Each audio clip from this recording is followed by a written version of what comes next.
Hey guys, welcome to the Software Engineering channel.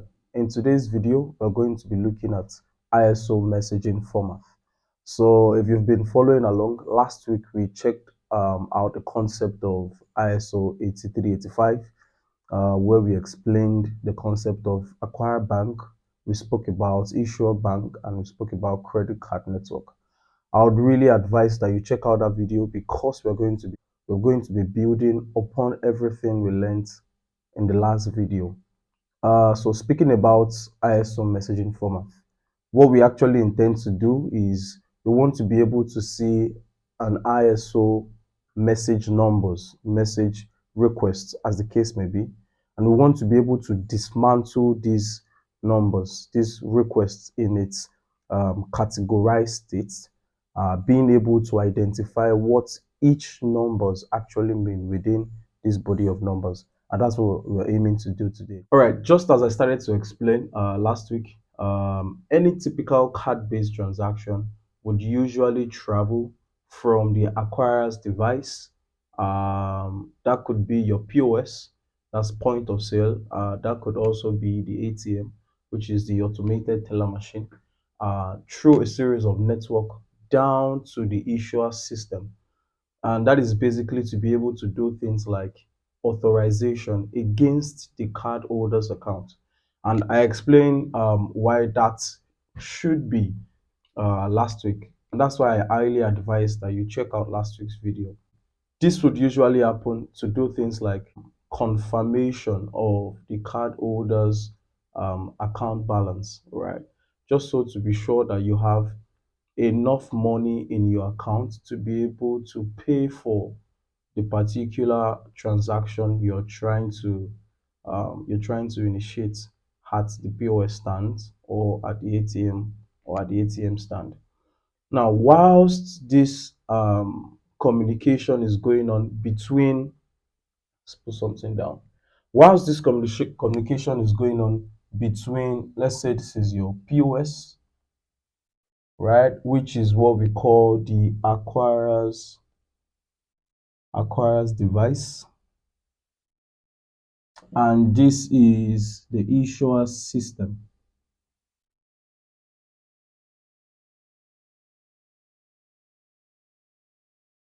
This is the issuer's system somewhere in the cloud. All right. And now we said a card-based transaction would usually travel, right, and travel back. And we already know by now that what actually travels, right, is your ISO message. I'll just use MSG for short. And in our case, we are looking at specifically ISO 8583. All right, so this travels as a request, and this comes back as a what? As a response. As a response. So basically, what we are trying to achieve today is to pick out this ISO message and try to understand the information that is actually traveling to the issuer system and the information that is traveling back. We want to dissect that ISO message. We want to understand the anatomy of it. We want to understand the makeup of that message. We want to see what the message comprises of, so that when we see this message somewhere, we are able to tell what each of this message represents within their different category. All right, and the first category we are going to be looking at in that message bunch is what we call message type indicator. It is called MTI. That's what we're going to be looking at. That's the first category we're going to be looking at. So now the next question we would like to answer is, what does an ISO message actually contain? All right, because when you see, we already established the fact that this communication actually travels through a series of network from the acquirer's device down to the issuer system. Now, what does the message that actually travels through that network and back to the acquirer's device, what exactly does it contain? All right, it contains things like um, first is the card data. That's the first thing. It contains things like the card data, which would usually be your card number,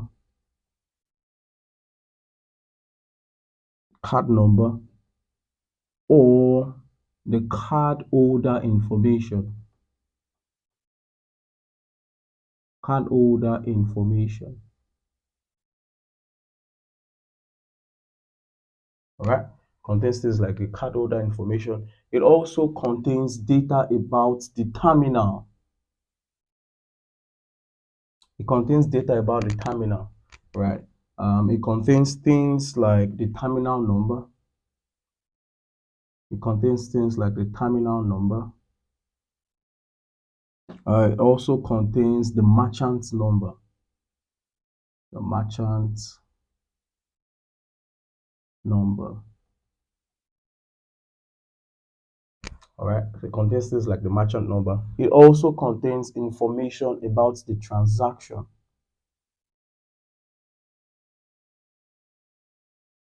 This is what actually travels from the acquirer's device, which we establish could be POS, could be the ATM, could be anything at all that is able to accept card. Right? It contains the transaction information. It contains the amount, things like the amount. It contains the type of transaction.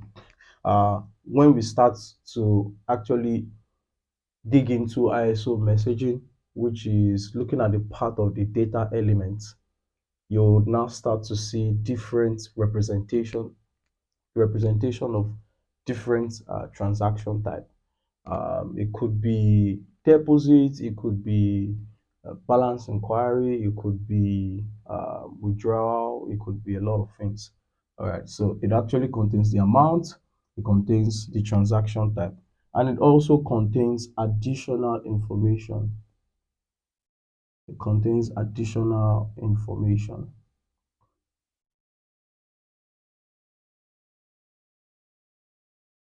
So there can be dynamic data that either of the institution have agreed to send or receive from one another, just so to be able to accurately make decision. All of those information are embedded within the additional information space. So this is what um, the ISO message actually shrinks together in numeric form, in hexadecimal form. All right.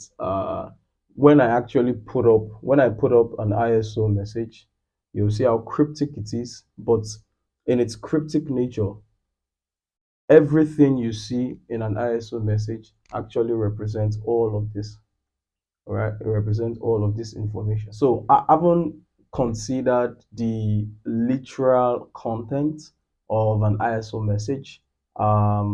Let us actually now look at the anatomy of ISO message. um, the anatomy. I'm feeling like a professor of an ISO message. This is the technical anatomy of an ISO message. What we saw previously was just the literal meaning, that's the literal content. But now I want to look at its anatomy. We want to be able to look at its inner structure. We want to see what each numbers. An example of an ISO message is this. Let me show you. So you can have things like 0210 is 00000 231031. It is usually more than this, but I figured that there was actually no point completing it on the board. We're going to be looking at the practical aspect where I would actually show you on my system um, what's the whole thing mean, but I need you to actually understand what it means theoretically first, so that when we get to a parser online, you would be able to appreciate it better. Right. Okay. So an ISO message, a typical any ISO message at all, comprises of three important parts. And the first part is what we call the message type indicator.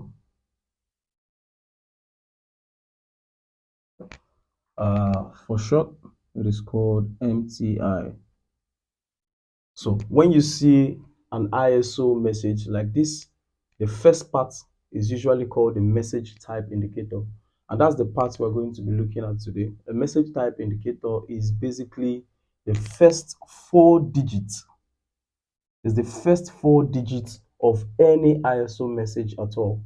And what it does is to tell you the meaning. It gives you the essence of what this message represents. So what that means is with these first four digits, I can't be able to interpret or tell without even having to consider the inner contents of the rest. I can be able to tell what the function of this message is. Hence the name message type indicator. It indicates the type of the message that is being sent. That's basically what that is. But we're going to be looking at this deeply today. Secondly, it contains a bitmap. Contains a bitmap, and what this bitmap does is it enables us know beforehand what data element is contained within the message or not, right? So this bitmap is basically an array of numbers, right? It's an array of numbers. That's like the next, let's say from here, because it's usually this. Let's just say from here, right? This is very arbitrary. It's very arbitrary. But a bitmap, and you'd usually have secondary bitmap and primary bitmap. We're not talking about bitmap today. That might probably be in the next class. We're going to be looking at this deeply. It has its own variation as well. It has the primary variation as the secondary variation. We're going to be looking at that deeply. And thirdly, the most important of all is the data element itself. The data element itself. This data element is actually what contains all of the information we previously spoke about. The card information, the transaction information, which is the amount, the type of transaction, the terminal type, the merchant number, additional information. Every of these things is contained within these data elements. This is what makes up a typical ISO message, right? So within an ISO message, when you see an ISO message, you would usually see the message type indicator, which makes up the first four parts of the message. And the message type indicator is what tells you what type of message you have received. We're going to interpret all of those. You're going to see the bitmap, and the bitmap is an array of numbers that signifies to you, or that give you signals of what element is actually contained within the data element. Excuse me. And then we have the last one called data element. The data element is what contains the actual content, right? The actual content, like what you wanted to buy, the price of the things you want to buy, the card holders information, your card number, and the likes. All right. So, and we said of all of these three, we are going to be looking at just this first one today. All right. So let's delve deeply into this very first one. If we do a good job at this first one, at this message type indicator, it means whenever you see the very first number, very first four numbers of an ISO message, you should be able to tell what the ISO message. All right, just with a little bit of color coding, we said an ISO message has three major parts. We have the MTI, which is usually the first part, we have the bitmap, which is usually the second part, and we have the data element,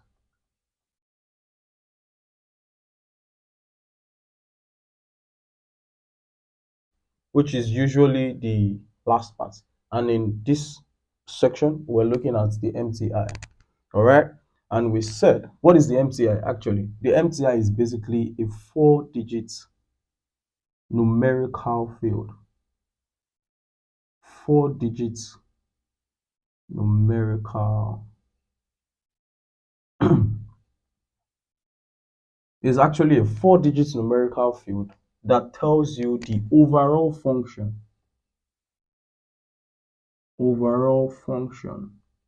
of the message. Right? Just as I showed you an example with that 4 digit, I was able to tell, and I would explain why I was able to tell. So, since it's a 4 digit, let's represent this 4 digits as X, Y, Z, Q. Now, each of these 4 digits has its own representative, and it has its own equivalent meaning. All right, let's look at this particular first one. What this first means is it indicates this first digit, right? It indicates version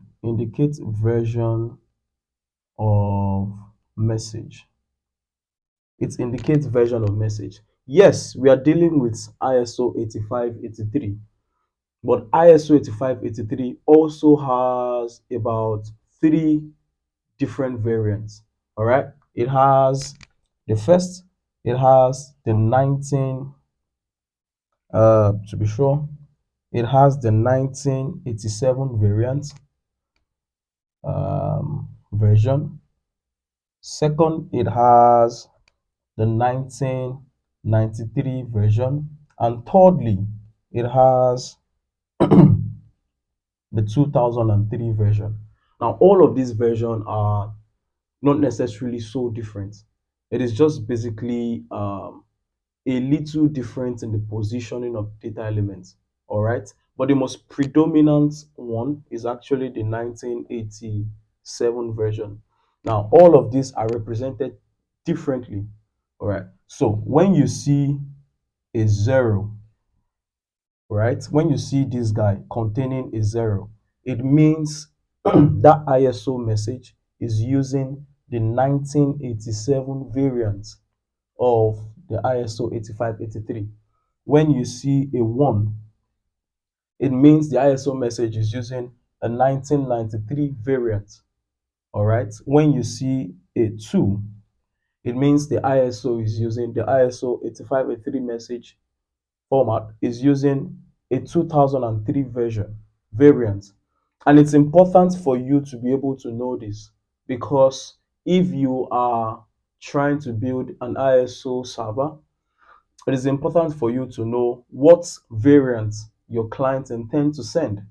Because if an acquirer bank says it uses a 1993 version, and the issuer bank is using 2003 version, there is going to be a conflict, because their positioning of data elements is going to be wrong. The acquirer might see um, an amount in a particular position, and the issuer is confusing that amount to be the transaction type, and that's a problem already. All right. So each of the institutions, each of the system would have to agree on a particular version to use. Hence the reason why the version is usually typified at the very first beginning of the message type indicator. All right. So you would understand when I have something like 0200. All right. So let's take this, let's substitute this number. This is our X, this is our Y, this is our Z, and this is our Q. Now, taking this as our X, we are able to say that, okay, this is a 1987 version. All right, because this starts with a 0. That's basically what that is. Now let's look at the next one, which is our Y. I use a different color. Let's look at our Y. Now this represents the purpose of the message. All right. It represents the purpose of the message. And this is a little bit quite lot, enormous. Its fields actually ranges from 1 to 9. Albeit you would usually see 1 to 8, and reason being that the number ninth field is actually reserved for ISO. All right, it means it cannot and it should not be used by any institution at all for whatever it is they want to do. All right, it is a reserved field. So technically, you would usually see 1 to 8. All right. So when you see 1, what it means is authorization. It means the purpose of that message is to achieve authorization. All right. When you see a 2, it means financial. Now you can tell why I was able to tell that this particular message is a financial message. All right, because I saw a 2. All right. When you see a 3, it is file updates. If it's a 3 that it's in this place, it means the purpose of the message is to do a file update. When you see a 4, it means reversal.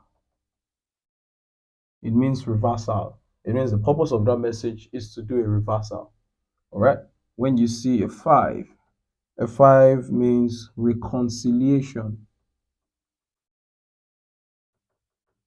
Reconciliation. When you see a 6 is an admin message. And when you see a 7 is a network message. Oh, I got it wrong. Got it wrong. Do not have a 7. The network message is the 8th. All right. So this second field, don't mistake it for the Z. The second field states the purpose of the message. All right. And we have all of this variety. That's why I can tell. So if this was to be a 1, if this was to be a 1, I would immediately be able to tell that this is an authorization message. All right. So that's how that works. Now let's look at the Z. I have a little bit of space crisis, so I might have to just erase all of this. If you need to write it somewhere, you um, can just back up a little bit and get it written down. Now, this actually states the function of the message. The function of the message. All right, and for this we have just 0, 1, 2, and 3. For example, you saw a 0 here, right? What this means is this is a request, right? So an example of that is you slot in your ATM into a POS.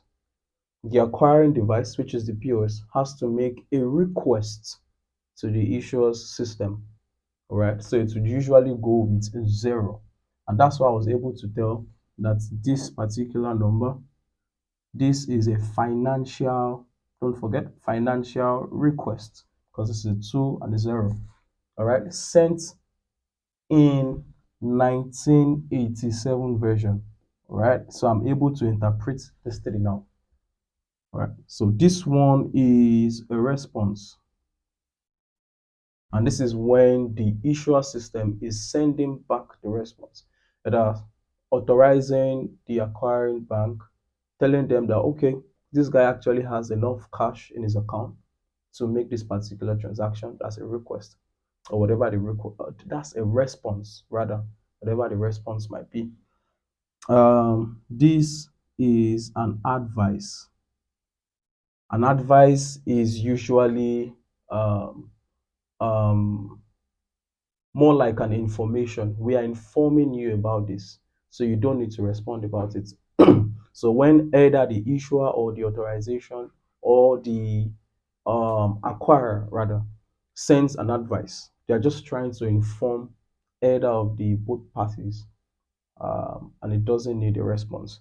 And the last one is an advice response. An advice response. Well, as the word implies, you might want to respond to an advice. Depend on the type of advice. All right, that's what this signifies.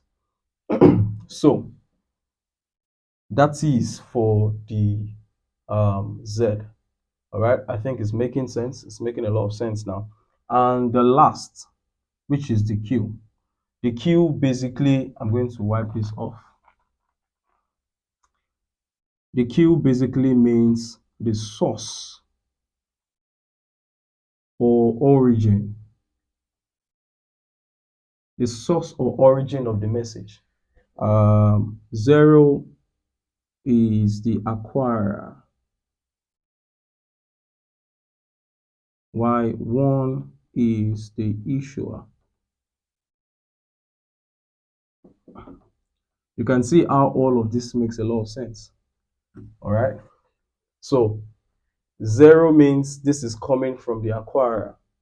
If it's a one, it means it's coming from the issuer. And now you see why I'm able to interpret this. Now, this is a financial request in 1987 format coming from the what? Acquirer. All right, so this makes a lot of sense to you now. And I can give you another example. Another example would be sorry, have a little space crisis here. Another example would be one one 1101. What does this mean? This means this rest of the ISO message is taking this particular definition, and do not forget why this is defining the ISO message. So is because it is the MTI. So once I see the MTI, I should be able to tell what the message is about. And this is an authorization request coming from the issuer in 1993 format variant. All right, that's basically simple. Um, it's an auth request from the issuer in 1993 variant. Yeah, so it's that simple. So by now you should be able to see, if you see an ISO message at all, whatever ISO message, just check the first four digits. With the first four digits, using all of this interpretation that we've given, you should be able to tell what the message is about. All right, guys, that will be all for today. In the next video, we're actually going to be looking at the bitmap and data elements. You'll be able to decipher what each data element actually represents. Please subscribe if you have not subscribed to this channel, and hit the like button. Also, leave a comment in the comment section below. Um, Leave words of encouragement. It does help a lot to continue all of this. Thank you, and see you on the next one. Cheers, guys.